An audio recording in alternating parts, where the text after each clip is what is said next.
Estamos aqui mais uma vez para falar do Jacques Lamillard, porque na verdade chama Percurso de Lacan, é um mini curso de Lacan feito aqui por uma série de conferências proferidas por Jacques Lamillard, mas dizem os estudiosos do Lacan original que o que Miller fala não é o Lacan. Então, nesse sentido, o que Miller fala aqui é a tese de Miller de psicanálise, não Lacan. Assim como em todos os seminários que tivemos acesso até pouco tempo atrás, né, os da Zahar Editorial, mas ainda com essa dificuldade, com esse problema de que talvez tudo que estamos vendo de Lacan na verdade é do Miller, ainda assim seguirei para falar de transferência. Olha, nesse texto então aqui, quem tiver interesse, você consegue o PDF facilmente lá no meu canal do Telegram.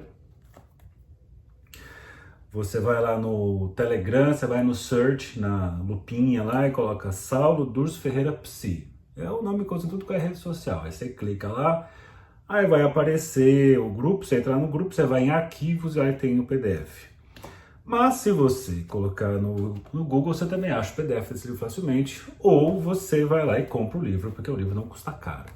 Eu sou sempre a favor de comprar o livro para ajudar os autores e afins, né? Bom, então, na sequência, o que nós fizemos nas outras semanas? Na primeira semana, falei aqui o percurso de Lacan, essa parte já foi, né? Ok. Aí tem um outro que foi chamado, né? O piropo, psicanálise e linguagem. Depois tivemos elementos de epistemologia. E hoje para falar a transferência de Freud a Lacan, né? E o Miller falar de uma forma bem didática, bem acessível. Isso me interessa bastante. Eu acho que quando você é acessível e didático, você convida as pessoas para a discussão, para o debate. Aí quando você fica em uma linguagem muito fechada, barroca demais, você seleciona só alguns poucos que eu vou poder falar com você, se é que vou conseguir falar.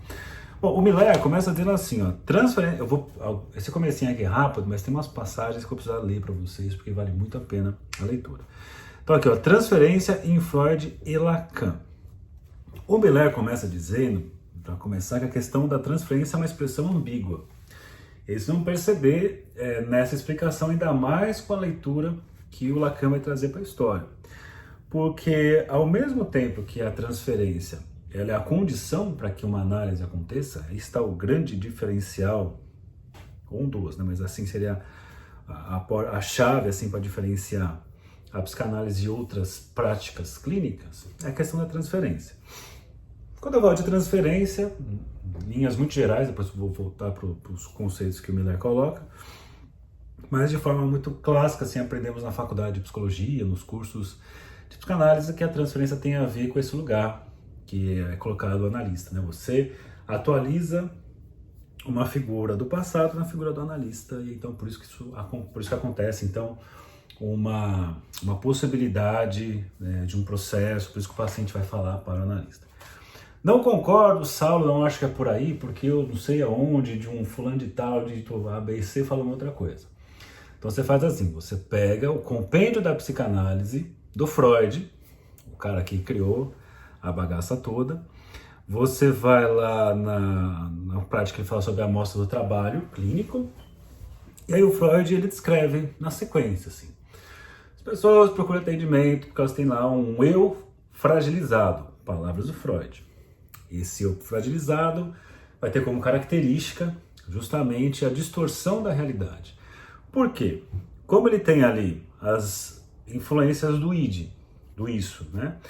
As imposições do supereu, e ainda tem que se adequar à realidade, e ele fica no conflito de forças do isso principalmente, né? Que quer ter as suas necessidades assistidas, você tem ali uma deformação do eu, e essa deformação do eu vai se fragilizando por conta dessas imposições do isso, das imposições do supereu e ele vai se fragilizando e ao se fragilizar ele distorce a realidade. Então um dos índices para se avaliar o quanto a pessoa precisa de atendimento ou não é essa capacidade de adaptação do eu à realidade. Palavras do Freud. Antes que fale assim que foram os pós-freudianos que falaram. Não, está escrito pelo Freud, Compêndio da Psicanálise. E aí ele fala, bom, o que vai acontecer então? Ele vai dizer, o analista vai emprestar o seu eu forte, palavras do Freud, para que ele possa dar suporte para o eu frágil do paciente, do analisante. Beleza, então. Aí você vai ter, nesse momento ele fala, então você vai ter o apoio do eu do analista ao eu frágil do paciente, fragilizado partindo do paciente, e aí ele coloca assim, o Freud, e vão usar como referência sempre a realidade. Então meio que o analista está o tempo todo oferecendo esse suporte e levando em consideração a realidade. Afinal, a realidade do paciente está distorcida. E aí coloca então, para que ele possa recuperar a sua força, ele vai precisar confessar uma série de coisas. Mas o Freud diz, mas não é confessar como no confessionário, em que a pessoa confessa tudo aquilo que ela esconde e sabe que esconde. O Freud diz, ela vai confessar até mesmo coisas que ela nem sabe e que escondia. Obviamente isso tem a ver com a livre associação de ideias. Isso aí o Freud questiona assim, mas por que é que a pessoa... Aí ele coloca assim, né? Então, qual que é o acordo que é feito? Nós prometemos esse cuidado, essa sustentação do eu, um cuidado ético, obviamente. Em troca disso, o paciente vai dizer tudo que sabe e o que não sabe para nós via a associação livre. E aí então chega no ponto, ele fala, mas por que o paciente faria isso? Quem em sã consciência vai chegar a falar da minha vida para você, das coisas que eu sei e nem sei muito bem? Ele fala, isso só vai acontecer porque ocorre um fenômeno, palavras do Freud, de que o paciente toma o analista por uma figura do seu passado. Uma figura de um cuidador, normalmente, né? Do seu passado. E por isso tem essa confiança de conversar, de falar tudo que vem à cabeça, graças a esse fenômeno da transferência. Beleza. E aí ainda ele traz a sequência, fala assim, você vai ter nisso as repetições das expectativas amorosas, dessas experiências com as figuras que estão se repetindo no analista, que vai ter a ver com a transferência positiva, a idealização, o amor ao analista, etc. Mas você também vai ter, da mesma forma que você tem essa repetição amorosa, se tudo deu certo, o analista vai frustrar essas investidas amorosas, afinal não se trata de realizar as investidas amorosas numa análise, vai aparecer então, vai ser causada uma frustração e consequentemente você vai ter uma reação negativa por parte do paciente, vai aparecer a transferência negativa. Então é isso aí, o Freud coloca dessa maneira, eu resumi aqui, mas se você pegar, mais uma vez, você pegar o compêndio da psicanálise do Freud, você pegar na parte de uma amostra do trabalho clínico, alguma coisa assim, do meio para o final, você tem o Freud explicando passo a passo como é que ele pensa a clínica e os lugares que o analista vai ocupando. Então veja lá. Aí agora voltando aqui pro Miller, ele coloca, e aí tem obviamente a influência do Lacan, que a transferência é uma questão de uma expressão ambígua.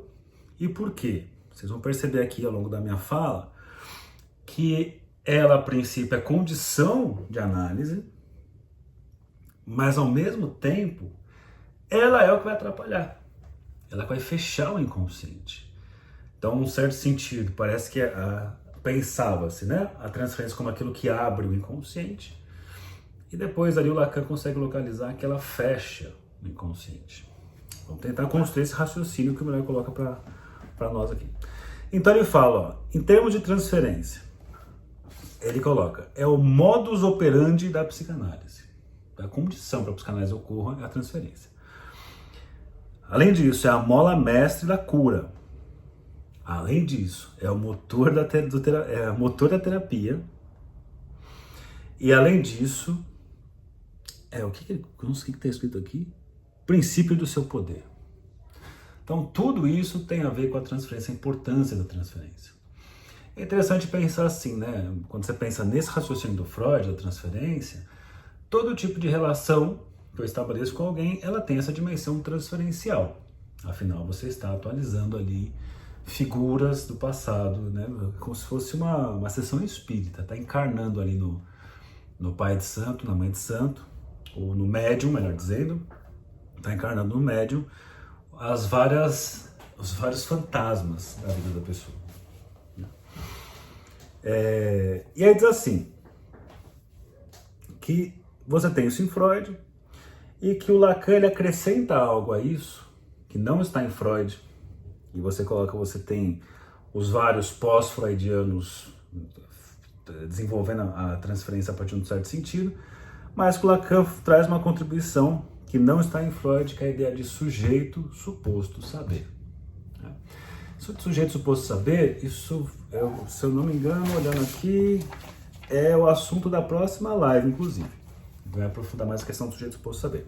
Aqui o Miller está mais mostrando em Freud como é que estão as coisas e o que o Lacan traz de acréscimo, né? Então, nesse sentido, sujeito suposto saber, ele coloca no seminário 11, no capítulo 18, temos o seguinte, ó, veja só, que o sujeito suposto saber é o pivô no qual se articula tudo o que se relaciona com a transferência.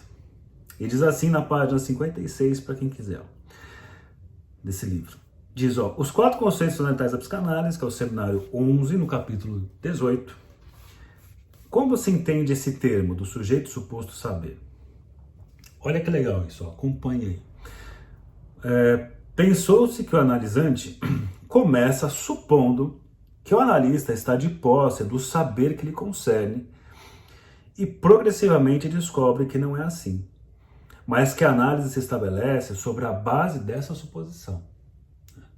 Então, o que o Miller consegue resumir, ele falou, Lacan fica 10 anos definindo isso, o Miller traz aqui uma frase, mas uma frase que explica muita coisa, né? Mais uma vez. Ó. O analisante começa supondo que o analista está de posse de um saber que lhe concerne e progressivamente descobre que não é assim. Mas que a análise se estabelece sobre a base dessa suposição. Então é legal pensar por essa via.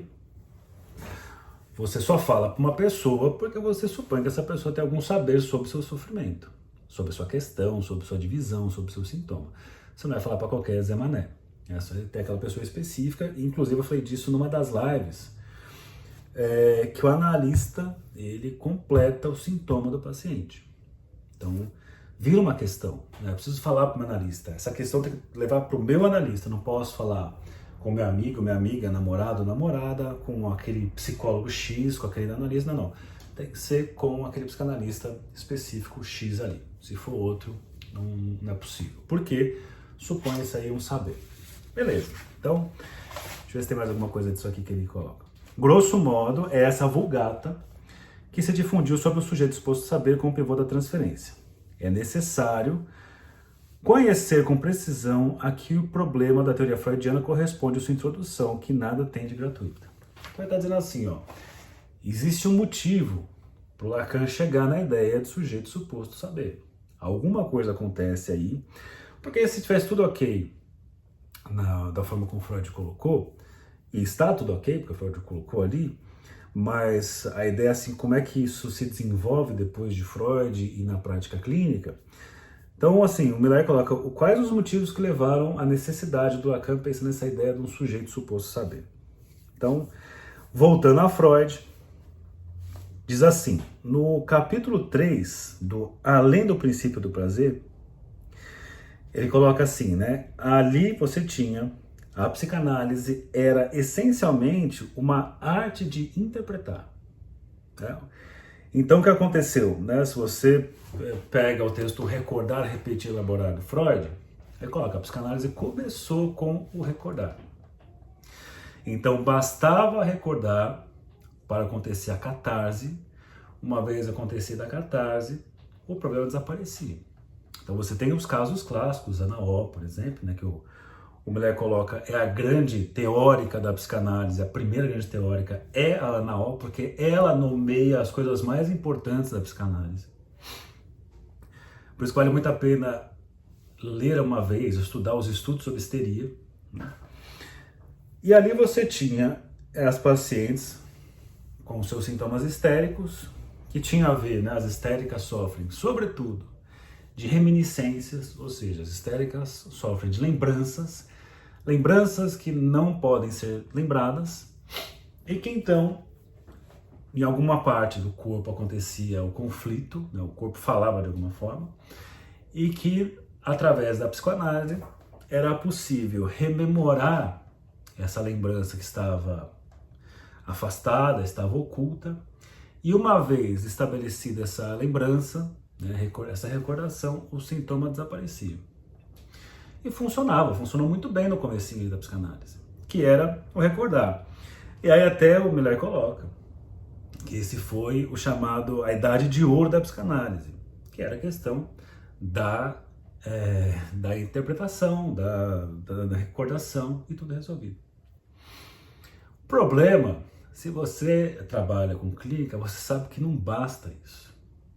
O Miller até coloca, daqui a pouco eu trago um trechinho que ele comenta, né? Vou até pegar aqui para vocês, em que ele fala assim, ó. Olha que divertido que ele põe. Ele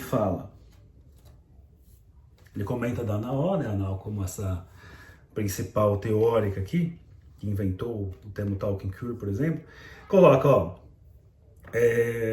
a gente sempre se assombra ao ler os primeiros textos, tão frescos dos primeiros psicanalistas, pela simplicidade de suas interpretações e pelos efeitos milagrosos que produzem, os quais, podemos dizer, estão muito longe do que você pode obter hoje em dia.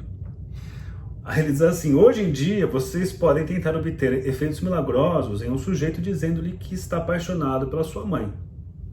Isso não traz efeito nenhum.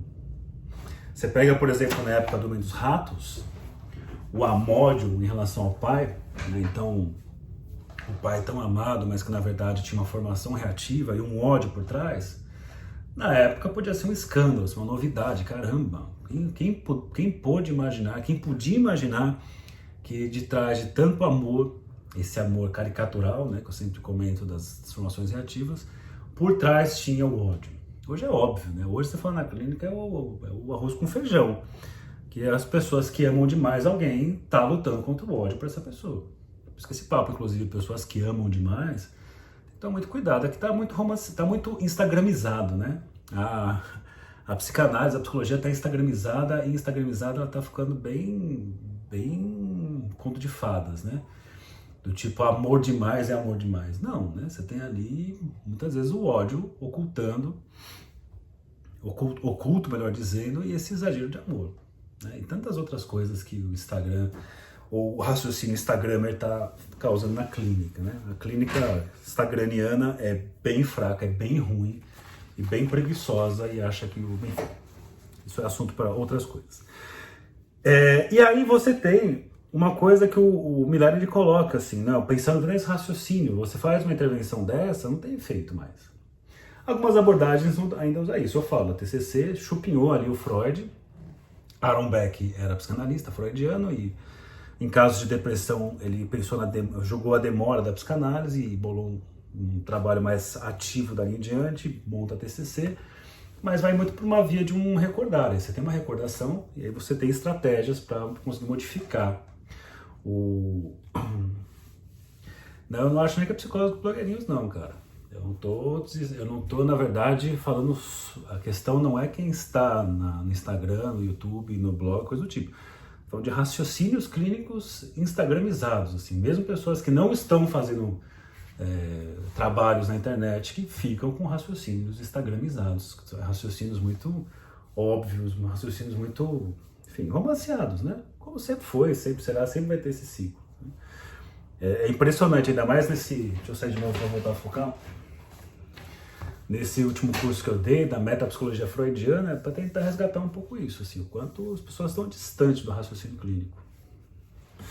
Enfim, aí seguindo aqui, a coisa seguia bem, aí até o Miller ele questiona assim, será que o inconsciente, o que aconteceu com o inconsciente? Que na época de Freud era possível fazer essa intervenção e agora não funciona mais, né? Então, essa ideia aqui ele coloca, será que regrediu? O inconsciente regrediu? Então, no certo sentido, ele fala, teve um começo do fechamento do inconsciente. E acho, inclusive, assim, aproveitando essa parte que eu comentei agora, eu vejo hoje o raciocínio clínico instagramizado, né, de psicanalistas, de psicólogos, de psicanalistas, mais na minha área, assim. Acho que tem muito a ver com o fechamento do inconsciente. Né? Não é à toa que o André Green ele fala isso, eu comentei isso em várias lives e aulas minhas, o André Green ele coloca isso, ele fala, ó, a grande novidade da psicanálise é Freud, porque o Freud teve um trabalho para revelar uma série de coisas e o pessoal tá botando tudo para dentro de novo, guardando tudo ali. Fica cada vez mais uma coisa buscando por uma via apelativa emocional, eu acho, né? Raciocínios... Não tem raciocínio. É um negócio assim... isso aqui, acabou, né? Fique quieto, não tem discussão. Então, enfim. E aí o Miller coloca assim, se a técnica psicanalítica evoluiu ao longo desses anos todos, é porque o inconsciente de alguma forma evolui. E nesse sentido, se vocês pensarem aqui no que eu falei, acho que segunda, né, do inconsciente estruturado como uma linguagem, vamos desfocar, vamos voltar a focar. No inconsciente estruturado como uma linguagem, e pensando na linguagem, à medida que novos significantes entram na cadeia, o primeiro termo modifica seu sentido, tal qual capítulos de um livro. Você vê um personagem no primeiro capítulo, é uma coisa, mas esse personagem, quando você lê o segundo capítulo, modificou por conta do efeito retroativo. Chegou no terceiro capítulo, modifica pelo efeito retroativo. Chegou no quarto capítulo, muda pelo efeito retroativo. Significantes da mesma forma, esse é o significante, e aí dependendo do que vem depois, modifica o sentido anterior, dependendo do que vem depois, o quarto significante modifica o anterior, e por aí vai. É como aquela pergunta, né? Se o pato perde a pata, ele fica manco ou ele fica viúvo? Tem o significante, que pata é essa que eu estou falando? Quando o pato perde a pata, fica manco ou fica viúvo?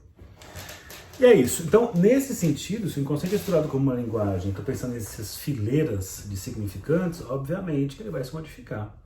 Afinal, aquilo que era uma surpresa no Comendo dos Ratos, hoje em dia é a coisa mais trivial que existe, pensar a hostilidade por trás de um cuidado excessivo por alguém, um amor excessivo.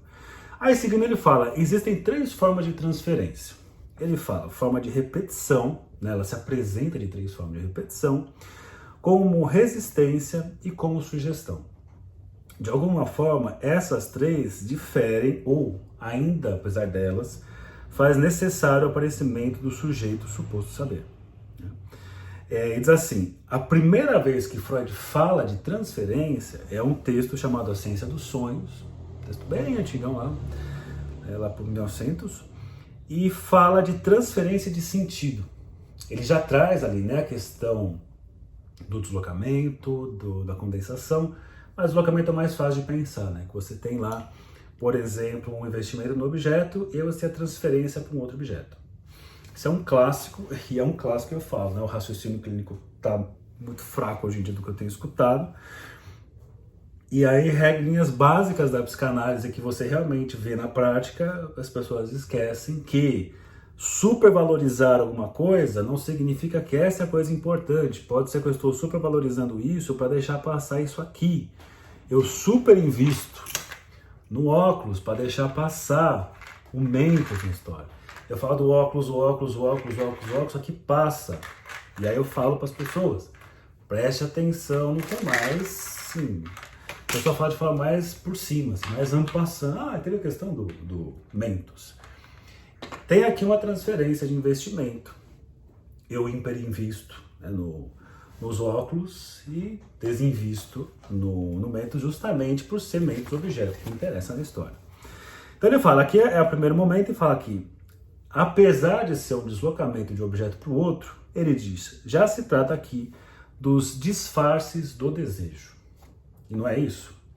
Esse exemplo em sala de aula, sempre dei assim, desde a época da faculdade que dava aula, que é aquela coisa, sabe quando você está afim de alguém?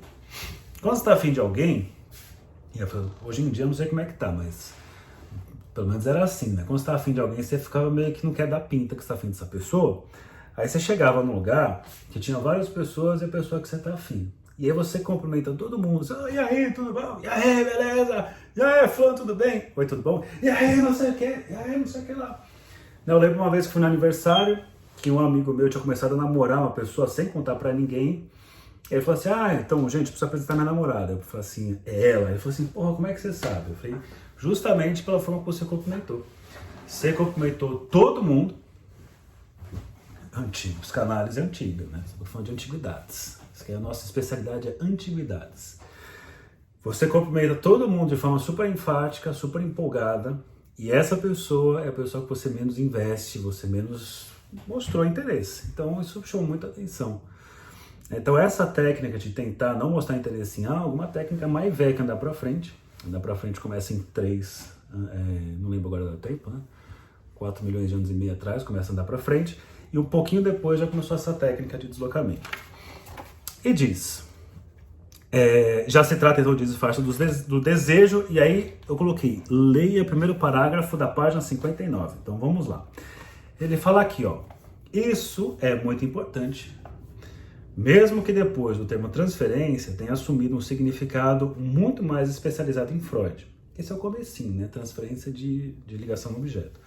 Trata-se aqui dos disfarces do desejo, que permanecer inconsciente se exprime apoderando-se das representações mais anódinas. Expressa-se ao se deslocar do recalcado para uma representação, e aí veja isso aqui, ó, cuja própria banalidade a torna aceitável para a consciência. É tão banal que você deixa passar. Isso é técnica de política pra caramba. Você supervaloriza um assunto, deixa o outro meio, essa bostinha que não é nada, para deixar esse assunto passar. Para deixar esse assunto. Ó, o Gustavo aí, ó, escritor, psicanalista, me recepcionou lá no ESP em BH. Valeu! Podemos então dizer que a primeira transferência freudiana corresponde aos tropos da transferência. Poderíamos falar de tropologia da transferência. Esse é um princípio geral. O desejo se apodera de formas errantes, que nada... Olha que legal. O desejo se apodera de formas errantes, que nada valem em si mesmas, que foram despojadas de significação, que funcionam separadas de sua significação primeira. No fundo, funcionam como letras. E isso é o que se compreende melhor a partir da teoria lacaniana do significante. Olha que bacana. De fato, essas formas são significantes, nas quais o desejo proporciona um significado diferente e novo. Isso mostra, entre parênteses, a inutilidade das chaves dos sonhos, velha tradição que dura desde a antiguidade. As chaves dos sonhos são fundadas no princípio de que a cada significante corresponde de forma unívoca seu significado. Isso aqui, né, para mostrar, apesar disso estar escrito no Freud, em 1900, o Freud diz assim, a única pessoa que pode interpretar um sonho é o próprio sonhador. Aí você tem pessoas que continuam dizendo, interpretando o sonho do paciente nos dias atuais, dentro de uma linha psicanalítica freudiana. Então, isso mostra que você não pode interpretar porque não tem uma relação direta do significante com o significado. Se fosse assim, eu teria um grande dicionário dos sonhos, ao estilo João Bidu, que sonhou com cobra é traição, sonhou com dente é morte, sonhou com não sei o que é não sei o que lá. E para a psicanálise, pelo menos como Freud trabalha, o Lacan está colocando, o Miller está colocando que o Lacan comenta sobre isso, não existe essa relação direta do significante e significado. Na verdade, o que interessa é a organização dos significantes e o sentido que o sujeito vai produzir trazendo esse conteúdo em análise. Então, por isso assim, a pessoa chega, você é psicanalista? Pô, legal. Então, o que significa meu sonho? Fala, eu não sou bicheiro, eu sou psicanalista. Bicheiro, ele fala, sou eu com tal coisa, é tal coisa.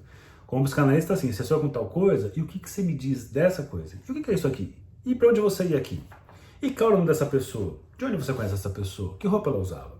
Eu vou muito mais cutucar, né, cada uma das partes, que é uma análise para a pessoa trazer articulações a partir daí. E aí então diz assim, ó, a ciência do... pois bem, basta olhar por um momento a ciência dos sonhos para ver que isso é absolutamente incompatível com a concepção freudiana, pois precisamente esses significantes só valem na medida em que foram esvaziados de significação. E se trata de tornar a encontrar cada vez essa significação em particular, certo? Particular. Nesse sentido, a primeira transferência freudiana é o processo geral das formações do inconsciente. O sonho, o lapso, o xiste, é que o desejo se mascara e se aferra a significantes esvaziados enquanto tais de significação. Entende? Ou seja, um monte de coisa que você acha que é super importante, na verdade é só um golpe que você aplica em você mesmo e se apegar a futilidades, né, coisas inúteis para, na verdade, desviar de coisas importantes. Tem que ficar esperto com isso na clínica, né? Tem que ficar esperto porque você tem, às vezes, a pessoa na clínica, eu falo, a pessoa, eu também sou paciente, né? E você tá lá gastando assunto com um negócio que não tem importância nenhuma para justamente ficar disfarçando o desejo. Você se liga assim, sabe questões muito inúteis assim, essa questão super inútil, super inútil, super inútil. Fiquem atentos a isso. Aí na sequência, né, ó. Aí realmente vem a transferência mesmo, assim, aquela transferência que realmente conhecemos mais, que é o Freud com o caso Dora. Com o caso Dora, clássico, hein? Já leram o caso Dora? Uma coisa que eu tenho constatado em vários cursos, assim, nós falamos que lemos os cursos, mas nem todo mundo leu os textos, né? Leram os clássicos aí, caso Dora, Medo dos Ratos, Homem dos Lobos, realmente. Bom, no caso Dora, ele diz, quando o desejo se aferra a um elemento muito particular, que é a pessoa do terapeuta. Ele fala, agora aqui sim, aqui eu tenho a transferência, como ela realmente se mostra, né? Como você pensa na atualidade, né? Ou sempre você pensa em transferência, pensa a partir daí. Dificilmente você vai pensar na transferência no sentido do Freud de interpretação dos sonhos, transferência de investimento. Mas no caso aqui, quando o desejo se aferra a um elemento muito particular. Que elemento? A pessoa do analista. Agora ficou parecendo com a transferência que nós conhecemos. E ali fala aqui, ó. Assim, não há exterioridade do analista em relação ao inconsciente. Ou seja, o analista faz parte do inconsciente do analisante. Olha que legal isso. Então, por mais que esteja a persona do analista, o lance é que o analista entra como elemento do inconsciente do paciente. E aí é muito legal, né, ó, porque você percebe, né, se você já leu o caso Dora, o Freud erra ali, ele come bola. Na verdade, ele descobre ali que a transferência é efetivamente o que está acontecendo, ao primeiro momento, ele percebe que ele falhou. Né? E porque ele tinha interesses ali, tinha interesses muito pessoais, ele queria provar ali, ele queria provar sua tese, né, da questão da sexualidade e do funcionamento do inconsciente. Com Dora, estava tão preocupado em defender sua própria tese, e aí você encontra isso, né? Quando ela topa, né? Quando ela coopera com a análise, ele faz elogios a ela. Né? E quando ela resiste, ele ataca ela de alguma forma. É um caso muito interessante, que ele percebe o erro depois, né? A partir de então alerta. E fala, né? Quando você escreve um caso como analista, é uma psicanálise do próprio analista. Afinal, o inconsciente vai se revelar nisso. Você vai escrever um caso. Ao escrever um caso, se o analista faz parte do inconsciente do analisante, quando você escreve o caso falando do seu analisante, você está falando do seu inconsciente. Olha só, a exposição inconsciente que existe. Muito bom. Aí, seguindo aqui nas minhas folhas que não tem numeração, a ele traz aqui, tá. Ó, aí olha o que o Miller fala. Inclusive frase legal para postar no Instagram. Ó, já que estou falando aqui de instagramização do raciocínio clínico, mas essa frase é legal mesmo. Ó. É impossível fazer teoria da psicanálise se não se admite que o analista é uma formação do inconsciente. Ó, o Miller aqui ele está provocando, obviamente, né? Mas faz muito sentido dentro do raciocínio que ele trouxe antes. E fala, a transferência tem seu valor porque permite ver o funcionamento de um mecanismo inconsciente na própria atualidade da sessão. Então, duas frases muito legais. Tanto essa primeira, que o analista é uma formação do inconsciente, ou seja, ele completa o sintoma do paciente. E o segundo ponto é, o valor da transferência é que ela possibilita enxergar o funcionamento do mecanismo inconsciente na própria atualidade da sessão. Por isso que, apesar de falar que a psicanálise fica sempre no passado, na verdade ela está sendo atualizada ali naquela relação transferencial. Né? E diz, mas, num texto chamado Dinâmica da Transferência, olha só para complicar, porque vai ficando fácil. Normalmente a gente pensa até aí, transferência, tá tudo bem, tá todo mundo feliz com isso. Mas tem um texto chamado Dinâmica da Transferência, de 1912 que o Miller traz, que fala assim, ó, se a pessoa parou de associar, ele coloca, o Freud diz assim, é porque você está pensando em mim.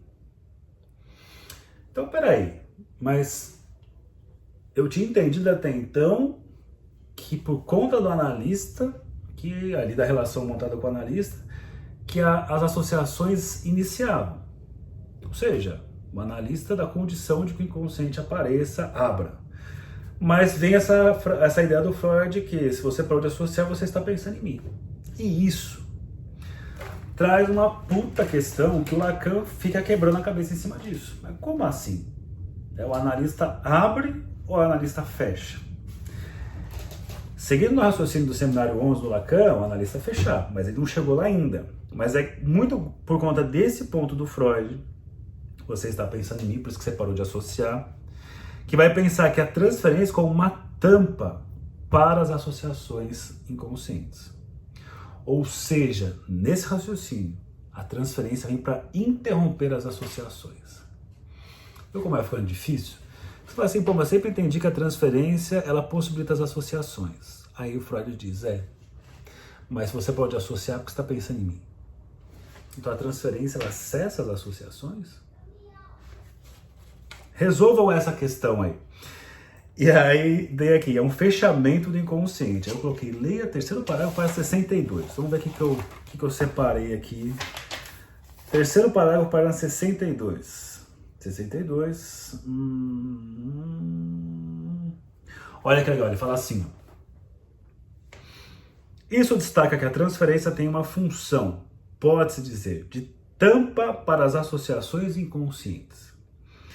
Venha interrompê-las. Se lerem o seminário Os Quatro Conceitos Fundamentais da Psicanálise, seminário 11 do Lacan, verão que nesse seminário ele titubeia quanto ao caminho a seguir com relação à transferência, que de uma lição a outra, ainda que sempre fale com a mesma segurança, busca seus pontos de referência.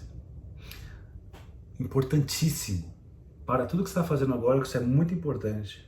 Preste atenção. Poderão ver que Lacan assimila a transferência a um tempo de fechamento do inconsciente, não a um tempo de abertura. Não dá vontade nessa hora de falar assim, então eu não entendi mais nada. Tudo que eu entendi de psicanálise, a parte mais trivial que eu sabia tão bem, acabei de descobrir que eu não sei tão bem. E aí tem gente que nessa hora faz assim, ó, tá de braço cruzado assim, ó. Óbvio, né? Deixa eu sair da frente de novo pra voltar a focar. Nessas horas que você chega às vezes numa raciocínio muito louco assim, tem quem tá de braço cruzado assim. Óbvio, eu sempre soube que a transferência ela fecha, né? Ela interrompe as associações. Você vai, então explica pra mim como é que é isso? Como é que é esse negócio, antes ela abria agora fecha? Aí, como é que explica? Pois é, o Lacan suou pra conseguir explicar isso. Mas tem a galera dos braços cruzados, que, óbvio, que já sabia a resposta. E qual a resposta? Não tem resposta, né? Então, seguindo aqui. Olha que legal. Essa é a profunda ambiguidade da transferência. Filho da mãe, Freud. A análise se faz, em certo sentido, graças à transferência. Em outro sentido, apesar da transferência. Se fosse a época que eu dava aula na faculdade, questão de prova, explique a seguinte afirmação de Jacques Lamillard. A transferência, a análise se faz, em certo sentido, graças à transferência. Em outro sentido, apesar da transferência. Essa é aquela questão assim ótima de análise. Captamos assim dois aspectos da transferência. O aspecto mediante o qual se identifica com a repetição inconsciente e o aspecto mediante o qual se identifica, pelo contrário, com a resistência. Ó que curioso aqui. Então, com repetição e como resistência. E diz, enquanto repetição, olha que divertido, é gostoso, eu ficava bem interessado no psicanálise e ainda assim eu continuo estudando e assim vai, e assim vai. A transferência é o motor e o freio da análise. É o freio de motor, que aliás, freio de motor, quando você vai andar na serra, não fica pisando no freio do pedal não. Usa o freio do motor, reduz. Será que tem a ver com isso, nesse sentido? Repetição. Cada indivíduo tem uma placa estereotipada do qual tira seus exemplares. Em resumo, assim, olha, Vem uma sequência agora, putz, é muito bonito. Não, onde que tá o uau aqui? Bora escrever assim um uau. Ah, o uau tá aqui. Tem o uau. Preciso chegar nesse ponto. Esse ponto é muito legal. Eu não vou antecipar. A vontade de antecipar, mas eu não vou. Ó, cada indivíduo tem uma placa interrompida, interrompida não, estereotipada, do qual tira seus exemplares. Ou seja, nós repetimos, todo mundo repete uma coisa, todo mundo, eu, você, o Papa, a Xuxa, o Padre Quevedo, não importa, Ana Maria Braga, o Bolsonaro, o Lula, tudo repete, tudo repetição. A transferência acontece o quê? O analista é capturado como mais um dessa repetição. Ou seja, na relação analítico com analista, transferencial, é meio que assim, mostre comigo como você repete as coisas. Apesar de você achar que essa pessoa mais autêntica do mundo, nunca ser humano na história foi igual a mim, você vai para análise e percebe assim, não, tudo bem que não vai ser igual a você, né? Mas você vai perceber que você tem uma repetição, padrão de repetição, que fica naquilo infinitamente. Mas já chegamos lá. Porque eu pedi para mim mesmo ler o parágrafo da 63. Porque eu pensei na transferência como repetição, que tem a ver com essa placa estereotipada, qual tira seus exemplares, inclusive analista. E como resistência, fala assim na 63. Uma transferência aparece na conceituação de Freud nesse texto, como um fragmento de repetição inconsciente, como presa ao automatismo de repetição. No fundo, o analista exerce uma pressão sobre o inconsciente pela própria oferta que faz de escutar o paciente. Com a minha oferta, eu crio a demanda. Escutá-lo na medida em que diz qualquer coisa. Olha que legal. E sabemos que o que diz nunca é qualquer coisa. E essa qualquer coisa o conduz à zona que imaginamos no mais profundo, onde estaria escondida a sua libido. E mais, esse empurrão do analista é para Freud necessariamente correlativo a uma resistência. Essa concepção gerou, deve ser dito, todas as aberrações da psicanálise das resistências, na qual vemos os psicanalistas empurrar o paciente até seus últimos esconderijos e o infeliz resistir cada vez mais. Aqui, claramente, uma crítica da psicanálise francesa, lacaniana, com analistas da psicologia do ego, Hartmann, Lowenstein e Ernst Chris, e também relações objetais, num certo sentido. Essa é uma rixa velha que o Lacan fala, ele critica isso o tempo todo, a análise das resistências. E diz, isso termina se assimilando a psicanálise a uma espécie de luta, o que é muito diferente do que Freud propõe. O psicanalista tenta atravessar essa resistência e irrita o paciente, sacode-o. E finalmente poderíamos dizer que o paciente, o analista que pratica análise das resistências, é ele, o impaciente. Ele está aqui dando uma, você pega, por exemplo, o David Malan, psicoterapia intensiva breve, em que ele vai assim, como é que chama ele lá? Capitão Nascimento, que fala que se o paciente não resiste, não está rolando análise, né? Ou não se trata de uma neurose. O David Malan coloca a coisa como se fosse assim, olha, se você percebe que ao falar de tal questão você está evitando falar sobre tal coisa, assim, e ao falar de fazer dessa forma você vai continuar repetindo tal erro assim, assado, assim. Então ele meio que, nesse sentido, vai forçando a pessoa a reconhecer certas coisas e, como ele coloca, vai entregando ali. Nesse sentido, ele coloca, né, o paciente é paciente e o analista é impaciente. Mas assim, verdade seja dita, né, eu não gosto, particularmente quando fala assim, quando diz assim, não, que é muito diferente do que o Freud propõe. E aí nessas horas eu vou para o lado que eu gosto da epistemologia psicanalítica. E aí indico, por exemplo, o livro O Tronco e os Ramos, do Renato Mezan, e tantos outros que você pode encontrar sobre esses assuntos, porque cada escola vai puxar a sardinha para sua leitura. Então você vai pegar assim os kleinianos, vão mostrar o quanto eles são os verdadeiros continuadores, e para tal eles vão usar os textos selecionados a dedo para, de alguma forma, sustentarem a sua posição. Da mesma forma, você vai pegar, sei lá, o psicologia do ego vai utilizar os textos e a sua compreensão e leitura para fundamentar a sua perspectiva, e da mesma forma os lacanianos. Eu acho que são várias leituras a partir de Freud, por isso que é legal o nome, né? O tronco e os ramos, o tronco, Freud, os ramos, vários ramos das escolas. Mas ele coloca dessa forma, não gosto dessa maneira, mas é assim que ele põe. Quando eu falo assim, a psicanálise lacaniana é a única psicanálise verdadeira continuadora do Freud, primeiro que não é um Freud relido já por Lacan, né? Não é mais a mesma coisa, então tem esses detalhes. Beleza, então análise como repetição, análise como resistência, e aí faz assim, ó, e como sugestão, que é o terceiro tipo que o Miller coloca. E ele fala, devemos admitir que os resultados da psicanálise repousam sobre a sugestão. E fala, um dos objetivos da teoria lacaniana é justamente distinguir radicalmente transferência de sugestão. Isso vai ser assunto da próxima live, quando eu falar de sujeito disposto a saber, que vai ter uma coisa mais intensa de mostrar essa diferenciação do que é da ordem da sugestão, que é a ordem da transferência. Porque muitos ali, os pós-freudianos, vão pensar na sugestão de uma forma perigosa, que é meio que falar no lugar do paciente algumas coisas. Freud até traz algo nesse sentido para pensar em construções e análise. Deixa eu sair de novo para voltar a focar. E aí, voltou a focar ou não voltou a focar? Então, sai de novo. Oh, meu haja paciência, né? Você só tem que fazer isso da vida, o Lola TV, e você fica... Ou é a câmera? Não, eu acho que não é a câmera, porque em outros aplicativos, no Zoom que eu dou aula, no Teams, não acontece isso. É só aqui mesmo. Bom, então traz aqui, ó.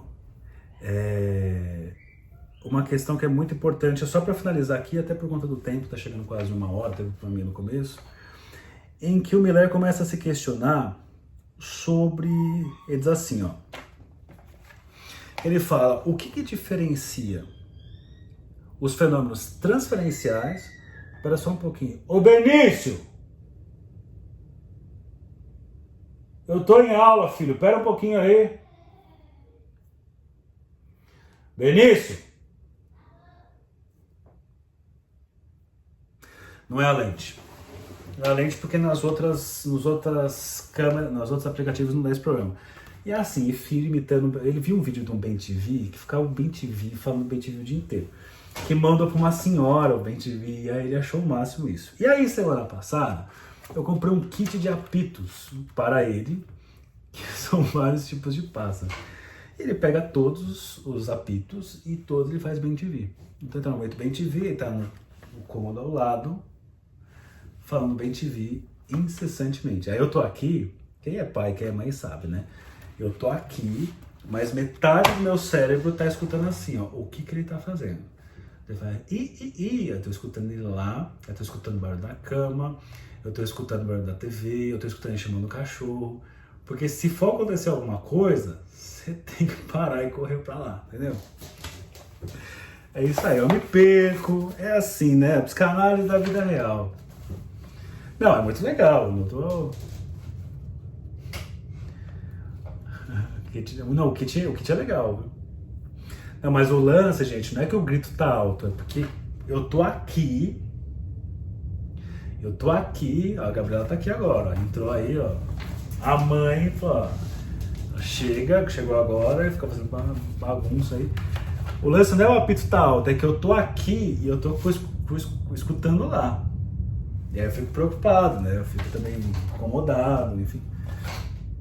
Mas assim, só pra concluir aqui, depois eu vou ter que editar o vídeo, que eu fiz muitas paradas, né? Esse eu vou editar pra colocar no YouTube. Mas assim, ó, o que então diferiria os fenômenos transferenciais dos reais? Que é uma questão que é colocada assim, né? Porque eu falei no começo, né? Se toda a relação ela é transferencial, e se a gente for pensar, a psicanálise também é uma questão transferencial, só que a psicanálise ela faz uso da transferência para o seu trabalho, né? Nas outras coisas a transferência não vai usar para isso, senão, né, as relações seriam impossíveis, porque tudo seria a repetição transferencial. Mas o Miller traz uma questão que é muito importante assim, o que difere fenômenos transferenciais dos reais? E ele fala, inclusive, ele vai trazer a questão do amor na situação analítica, o que difere o amor na situação analítica do amor em outra situação real. E eu preciso ler para vocês, como forma de encerrar aqui o conteúdo. Olha só que legal, ele está contando aqui, é uma leitura longa, tá? Agora vai porque... Não, mas eu vou lá dar boa noite para ele ainda, né? Quando acabar aqui eu vou lá dar boa noite, que eu sempre dou boa noite para ele. Ele diz assim, ó, na 66 sobre essa questão, só para entender da leitura, o que é transferencial, o que é real, o que difere o amor transferencial do amor que não é transferencial, do amor real, mas afinal todo amor é transferencial. Mas veja só, é um texto emocionante de Freud sobre observações sobre o amor de transferência e faz uma questão assim, ó, mostra-nos seu incômodo diante desses amores determinados pela situação analítica. Faz uma descrição do amor tumultuado de uma dama pelo analista. Vejam só. O terrível é que, com essa concepção, deve-se considerar que essa dama, que não pede outra coisa senão se entregar, está atuando uma resistência. É algo delicado na tradução simultânea. Um intervalo entre o momento em que a gente diz uma piada e o momento em que o outro reage. É curioso, deixa a gente com um certo suspense e mal-estar. Se quiserem, o sintoma é um pouco assim. Quer dizer, está dirigido a alguém, mas é detido em algum lugar. E durante o tempo que permanece detido, não nos sentimos precisamente muito cômodos. Por que então a abstinência do psicanalista? Vou chegar lá no ponto que nos interessa. No fundo, seria satisfazer um desejo que se manifesta abertamente. Seria, diz Freud, o triunfo do paciente, veja só, o triunfo da paciente quer dizer o triunfo da repetição sobre a rememoração. Queremos que rememore e não que repita. Ainda que repita, que rememore e cessa a repetição. Se ele responde, às investidas dela de modo a aceitar essas investidas, ao romance, estaria favorecendo a repetição e não a rememoração. Caso Dora, claramente acontece isso, que ela fala lá atrás dos sonhos, a fumaça, que tem a ver com o charuto, e o charuto tem a ver com Freud, tem a ver com o Sr. K, tem a ver com o pai de Dora, e o Freud não percebe a tempo, e então acontece a repetição, não a rememoração. Então tem que tomar cuidado com isso. E coloca, a transferência é quando a repetição triunfa sobre a exigência de recordar e verbalizar que o paciente formula. O psicanalista pede, mediante associação livre, a rememoração.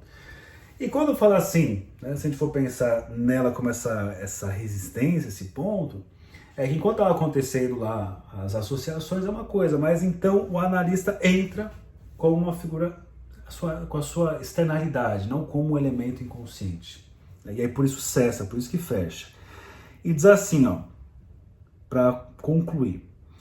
Quais são então os traços que diferenciam esse amor de transferência do amor? Não direi de todos os dias, pois o amor é algo que não se dá todos os dias, mas do amor da vida. O amor não se dá todos os dias. Freud diz que é um amor, inclusive artificial, provocado pela situação analítica, que além disso é intensificado pela resistência, que comprova ser mais racional do que o amor que se encontra na existência. Isso não me parece muito convincente, e por outro lado, Freud também não. A Freud também não. O grande problema é que, quando a gente vê as coisas de perto, não se consegue diferenciar esse amor de transferência do verdadeiro amor. Não se trata, não se consegue muito bem considerá-lo inautêntico, pois se esse amor, olha só, agora começa a ficar bom para finalizar com chave de ouro. Pois, se esse amor de transferência é uma repetição estereotipada das condutas inscritas no sujeito, dispostas a ressurgir quando se lhes dá ocasião, isto é certo para todo amor. Não existe, diz Freud, amor que não tenha seu protótipo na infância. Dito de outra forma, esse amor é tão verdadeiro quanto o outro. Agora vem a parte aqui que dá aquela chacoalhão em nós todos aqui. De modo que esse artigo de Freud, o amor analista está bem delineado para nos fazer questionar a ideia da vida real. Algo proporcionado efetivamente pela psicanálise. Olha só, é que a vida é fundamentalmente uma repetição. A vida é uma repetição. Que temos a ilusão do novo, mas de fato a vida é constituída pela repetição. Olha que lindo isso. E ao mesmo tempo deprimente. Precisamos de uma psicanálise para notarmos esses limites tão estreitos em que estamos capturados por um número extremamente limitado de significantes. Quando você vai para a clínica, você percebe que você fala sempre as mesmas coisas.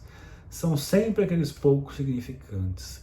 Que sua vida é uma grande repetição e que nas várias situações da sua vida, no seu relacionamento afetivo, na sua relação com seu pai, com sua mãe, com seus irmãos, com seus amigos, com o seu chefe, com seus colegas de trabalho, com o pastor da igreja, com o padre, com Deus, com tudo, são os mesmos significantes que você usa para explicar ou para falar dessas relações e que no fim é tudo igual. Você repete nas várias situações os mesmos padrões. Como aluno, como professor, como tudo, repetição. A psicanálise, até aqui para a gente encerrar por hoje, ela serve, dentre tantas outras coisas, para mostrar o quão curto é nosso repertório de significantes e como tudo é repetição na nossa vida. Sempre foi repetição dos amores infantis. Eu já falei dessa aposta, se eu bato uma aposta, pode vir, vem o pessoal depois, né? Pode ser quem for, pode vir com o discurso que for. Garanto que se sentar e escutar a história, você acha, é sempre repetição de amores infantis, sempre. Pode até dizer assim, nossa, mas aí já não, a psicanálise já não pensa assim, você tem os outros autores, o fulano de tal mostrou como é isso. Pode pegar o que for. Você pegar, mesmo esses outros autores que fazem essas coisas ultra geniais, mesmo no Lacan, no final das contas, volta a focar, por favor, aí, câmera. No final das contas, uma das frases que eu mais gosto é: toda teoria é a confissão pessoal do autor. E toda essa confissão pessoal do autor tem a ver com seus sintomas, com seu histórico de amores, é sempre a mesma coisa. Por mais que você queira falar das N liberdades do mundo, não é. Pode dizer que é super fofo, é super bonito, é super poético, mas se você sentar a bunda, a gente trocar uma ideia, dá para localizar exatamente seus padrões, suas repetições, as motivações inconscientes, o infantil vivendo em você até hoje, e o infantil buscando coisas, achando que é super revolucionário, mas nada mais é que essa busca infantil de sempre, né? Muito bom.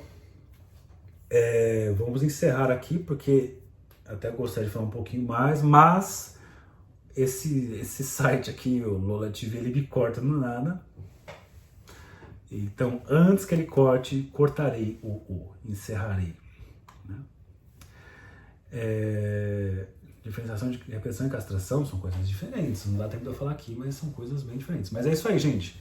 Para todo mundo, sei lá, em geral, lacradores, super estudiosos, super ideias novas.